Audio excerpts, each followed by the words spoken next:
बिस्मिल्लाहिर्रहमानिर्रहीम। Dear viewers, अस्सलाम वालेकुम। जैसे कि आप लोग सब जानते हैं, हिरिज मोहम्मद फैसल अनवार का हम लोगों ने जो कल वीडियो पोस्ट की थी उसके अंदर जो है वो हम लोगों ने जो टॉपिक पढ़ा था वो हम लोगों ने टॉपिक पढ़ा था प्रेजेंट डेफिनेट सिंपल टेंस। अगर आप लोगों ने जो है वो अभी तक हमारी वो वीडियो नहीं देखी तो काइंडली जो है वो वीडियो जाके देखें। उससे जो है वो आप लोगों को पता लगेगा कि जो है ना उसके अंदर हम लोगों ने प्रेजेंट डेफिनेट सिंपल टेंस को एलेबोरेट किया था। उसके अंदर बताया था कि प्रेजेंट डेफिनेट सिंपल टेंस जो है वो किस तरह आता है। ठीक है, तो अब आप लोगों से जो है ना वो अगर आप लोगों ने अभी तक हमारा चैनल सब्सक्राइब नहीं किया हुआ तो कहीं हमारा चैनल को सब्सक्राइब करें, वीडियो को शेयर करें, लाइक करें। आज का जो हमारा टॉपिक है वो प्रेजेंट डेफिनेट टेंस पे ही है, लेकिन वो प्रेजेंट डेफिनेट टेंस के नेगेटिव सेंटेंसेस है।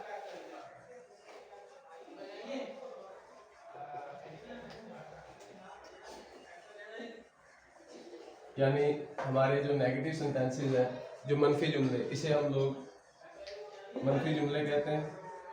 अगर हम जो है वो कल के जो टॉपिक है उसके जो है वो थोड़ा समराइज करें तो हम लोगों ने प्रेजेंट डेफिनेट टेंस पढ़ा था, जिसके अंदर हम लोगों ने सब्जेक्ट हमने पढ़ा था कि एक जुमले के अंदर जो है वो तीन चीज़ें होती हैं। सब्जेक्ट होता है, वर्ब होता है, ऑब्जेक्ट होता है। सब्जेक्ट काम करने वाले को कहते हैं, वर्ब जो काम हो रहा होता है उसे कहते हैं, और जो ऑब्जेक्ट होता है जिस चीज़ पर वो काम किया जा रहा है वो होता है। तो प्रेजेंट डेफिनेट में सिंपल टेंस बनाते हुए हम लोग क्या करते हैं, सब्जेक्ट के बाद फर्स्ट फॉर्म आती है, और फर्स्ट फॉर्म में जो है वो हम सिंगुलर जो होते हैं यानी जो हमारे सिंगुलर नाउन होते हैं उनके साथ हम एस का इजाफा करते हैं, और जो हमारे प्लूरल नाउन होते हैं उसके अंदर फर्स्ट फॉर्म ही आती है वर्ब की, उसके अंदर हम एस का इजाफा नहीं करते और लास्ट के अंदर ऑब्जेक्ट आ जाता है। आज का जो हमारा टॉपिक है वो हम लोग ये है कि हम लोगों ने सिंपल जो जुमले कल बनाए थे उनको हम लोगों ने अगर वो मनफी में आ जाते हैं, अगर वो नेगेटिव में आ जाते हैं तो हमने उन नेगेटिव जुमलों को जो है वो किस तरह ठीक करना है, यानी उसको मनफी जुमले जो है वो किस तरह ठीक करने हैं। तो हमारे पास जो है इसके अंदर जो सिंपल कुलिया होता है, मिसाल के तौर पर हम लोग ये हमारा सब्जेक्ट है प्लस वर्ब प्लस एस और ईएस प्लस ऑब्जेक्ट। ठीक है जी, तो ये हमारा सिंपल सेंटेंस बनाने का जुमला है सिंगुलर के लिए। यहां पर हमारे सिंगुलर नाउन आते हैं, उनके लिए हमारा ये होता है। जो हमारे प्लूरल नाउन्स होते हैं उनके लिए हमारा सब्जेक्ट होता है, subject plus verb first form of verb, यहां पर भी फर्स्ट फॉर्म ही आएगी आपकी, प्लस ऑब्जेक्ट। अब ये तो था सिंपल सेंटेंसेस के लिए, लेकिन जब इसको हम लोग मनफी में चेंज करेंगे, जब हम लोग मनफी में चेंज करेंगे तो जिन जुमलों के साथ यानी सिंगुलर के साथ सिंगुलर को उसको मनफी में कैसे चेंज करना है, सिंगुलर को मनफी में चेंज करने के लिए सबसे पहले सब्जेक्ट आएगा, सब्जेक्ट के बाद लग जाएगा डज नॉट, सब्जेक्ट के बाद हम लोग लगाएंगे डज नॉट, और यहां पर जो वर्ब थी जिसके साथ हमने S plus first form of verb, verb की फर्स्ट फॉर्म आ जाएगी, और उसके साथ जो हमने एस के इजाफा किया होगा हम उसको खत्म कर देंगे, प्लस ऑब्जेक्ट आ जाएगा। यानी अगर हमारे पास सिंगुलर नाउन आ रहा है किसी भी जुमले के अंदर, अगर सिंगुलर नाउन आ रहा है तो उसको उसके मनफी को इंग्लिश में तब्दील करते हुए हम लोग पहले सिंगुलर नाउन का सब्जेक्ट आएगा, उसके बाद डज नॉट लगाएंगे, उसके बाद फर्स्ट फॉर्म ऑफ वर्ब आएगी, और उसके बाद हमारा ऑब्जेक्ट आ जाएगा। इसी तरह प्लूरल नाउन है,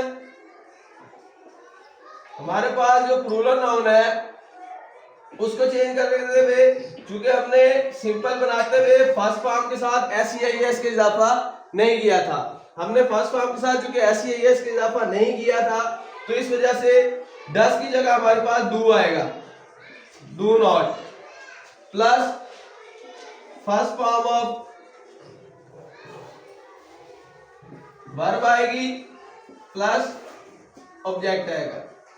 देखिए सिंपल सा कुलिया है, सिंपल इंडेफिनिट टेंस जो होते हैं उसके अंदर हमारे पास सिंगुलर जो जुमले होते हैं उनके साथ हम सब्जेक्ट है plus first form of verb है प्लस एस लगाते हैं, प्लस हम लोग ऑब्जेक्ट देते हैं।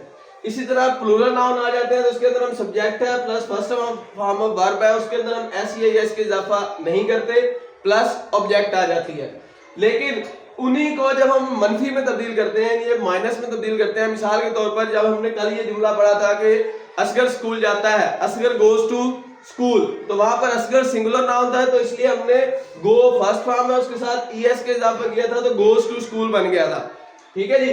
अब लेट्स सपोज हमने इसी को मनफी में तब्दील करना है कि असगर स्कूल नहीं जाता है, असगर स्कूल नहीं जाता है, तो हम क्या करेंगे, सेम सब्जेक्ट असगर है हमारे पास, तो असगर आएगा। उसके बाद हम लिखेंगे does not, Asgar does not, और यहाँ पर गोज, गोज के साथ जो गो के साथ ईएस के इजाफा किया वो खत्म कर लेंगे, तो subject Asgar does not go to school, तो यहाँ पर हमारे पास वो जुमला ठीक हो जाएगा। तो इस तरह जो है वो हम प्रेजेंट इंडेफिनिट को माइनस में तब्दील यानी मनफी में तब्दील करते हैं। इसी तरह प्लूरल नाउन अगर आता है, तो जहां पर हमने कल पढ़ा था कि प्लूरल नाउन जो होते हैं प्रेजेंट इंडेफिनिट टेंस के अंदर, उसके साथ हम जो है प्लूरल नाउन के बाद जो फर्स्ट फॉर्म आती है उसके साथ हम एस या एस के इजाफा नहीं करते, सिंपल जो है वो हम लोग जो है वो उसी के साथ चलते हैं, और उसके बाद जो है ना, जब चूंकि उसके साथ एस या एस के इजाफा नहीं करते, अब एस के इजाफा हम लोग चूंकि नहीं कर रहे होते, तो इस वजह से जो है वो हम लोग जो है जब उसको मनफी में तब्दील करेंगे, जब हम उसको मनफी में तब्दील कर रहे होंगे, तो हम जो है वो एस या एस के इजाफा किए बगैर जो है वो उसके साथ सब्जेक्ट आएगा, सब्जेक्ट के बाद डू नॉट आएगा, और उसके बाद जो है फर्स्ट फॉर्म वो वर्ब आएगी, और उसके बाद हमारे पास ऑब्जेक्ट आ जाएगा। ठीक है जी। तो यहाँ तक अगर आप लोगों को किसी किस्म का कोई मसला है, किसी किस्म की कोई मामला है, तो आप जो है वो कमेंट बॉक्स के अंदर हमारे पास सवाल पूछ सकते हैं। ठीक है। हमारे पास जो नेक्स्ट चीज आती है, हमारे पास जो है वो इसको जो है वो हम एग्जांपल्स के साथ इलैबोरेट कर देते हैं।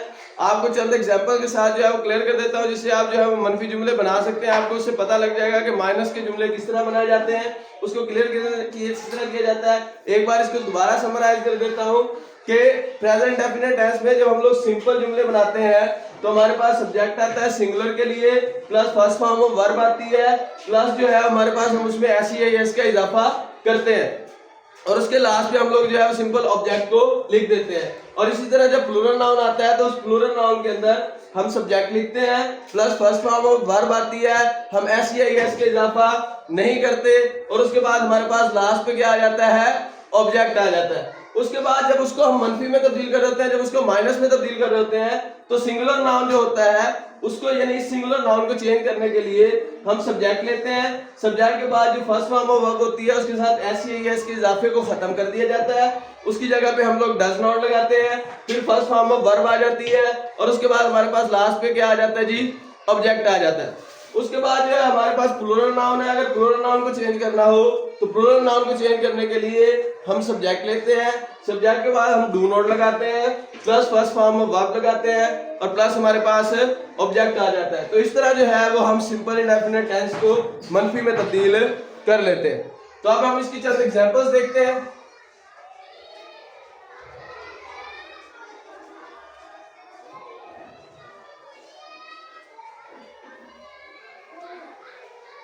चंद एग्जांपल्स हैं जी। अब इसकी चंद एग्जांपल्स ले लेते हैं। वो खाना नहीं खाता है, वो खाना नहीं खाता है। ठीक है। अब यहां पर वो, ही, ठीक है, ये सब्जेक्ट आ गया हमारे पास। उसके बाद हम लोग डज नॉट लगाएंगे, ठीक है। उसके बाद ईट फर्स्ट फॉर्म आ जाएगी, आगे फूड आ जाएगा हमारे पास, he does not eat food, वो खाना नहीं खाता है। ठीक है। तो ये उसका नेगेटिव आ गया। अब इसको अगर ज्यादा बेहतर तरीके से आपको एलैबोरेट करना है, तो हम इसको जो है ना वो पहले सिंपल टेंस लेते हैं, ठीक है। सिंपल के बाद जो है हम उसका नेगेटिव करते हैं, जिससे आपको मजीद क्लियर हो जाएगा। देखिए हमारे पास है वो खाना खाता है, वो खाना खाता है, ही ईट्स फूड, वो खाना खाता है। ये आ गया हमारे पास सिंपल, ये हमारे पास आ गया सिंपल। अब इसको अगर नेगेटिव में चेंज करेंगे, तो वो खाना नहीं खाता है, वो खाना नहीं खाता है। तो इसकी जगह देखिए ईट्स था तो एस लगाया हुआ था, तो यहाँ पे आ जाएगा ही डज नॉट ईट फूड। देखिए हमने क्या किया, जो आपको पीछे बता के गया हूं कि सब्जेक्ट के बाद जो फर्स्ट फॉर्म होती है उसके बाद एस या इसके इजाफे को हम लोग खत्म कर देंगे, उसकी जगह हमारे पास डज नॉट आ जाएगा, और उसके बाद हमारे पास ईट फूड आ जाएगा। ठीक है। उसके बाद लेट्स सपोज हम स्कूल जाते हैं, ये सिंपल है, ये क्या है, सिंपल है, ये आपके पास नेगेटिव है। ठीक है। सिर्फ हम स्कूल जाते हैं, ये सिंपल सेंटेंस है आपके पास। इसको जब आप चेंज करेंगे इंग्लिश में, तो हम अब वी ये प्लूरल नाउन है, ये आपका क्या है, प्लूरल नाउन है वी। इसके बाद हम लिखेंगे go to school, we go to school, हम स्कूल जाते हैं। अब इसको अगर नेगेटिव में चेंज करेंगे तो हम स्कूल नहीं जाते हैं, ये आपका नेगेटिव है, ये आपका क्या है जी, नेगेटिव है। तो इसको जब हम चेंज करेंगे तो ये एक है बुई, सब्जेक्ट उसी तरह आ जाएगा। अब यहाँ पे फर्स्ट फॉर्म के साथ हमने देखना है कि एस का इजाफा किया हुआ है या नहीं किया हुआ। क्योंकि हमने एस का इजाफा नहीं किया हुआ तो इसलिए यहाँ पे डज नहीं आएगा बल्कि डू आएगा। वी डू नॉट, आगे सेम वही first form go to school, we do not go to school. तो यहाँ पर आपको क्लियर हो गया कि सिंगुलर नाउन को किस तरह नेगेटिव में चेंज करना है और प्लूरल नाउन को नेगेटिव में किस तरह चेंज करना है। तो अगर यहाँ पर तक जो है उसकी आपकी समझ आ गई, उम्मीद करता हूँ कि आपको समझ आ गई होगी। अगर आपको समझ नहीं आई और किसी किस्म का कोई सवाल है तो आप कमेंट्स बॉक्स के अंदर जो है वो हमसे राब्ता कर सकते हैं। आपका किसी किस्म का भी सवाल हो तो आप जो है वो हमसे राब्ता कर सकते हैं। काइंडली हमारे चैनल को सब्सक्राइब करें, वीडियोस को पूरा देखा करें और जहां तक मुमकिन हो हमारे चैनल को जो है ना वो शेयर करें। आपको बहुत शुक्रिया, वस्सलाम।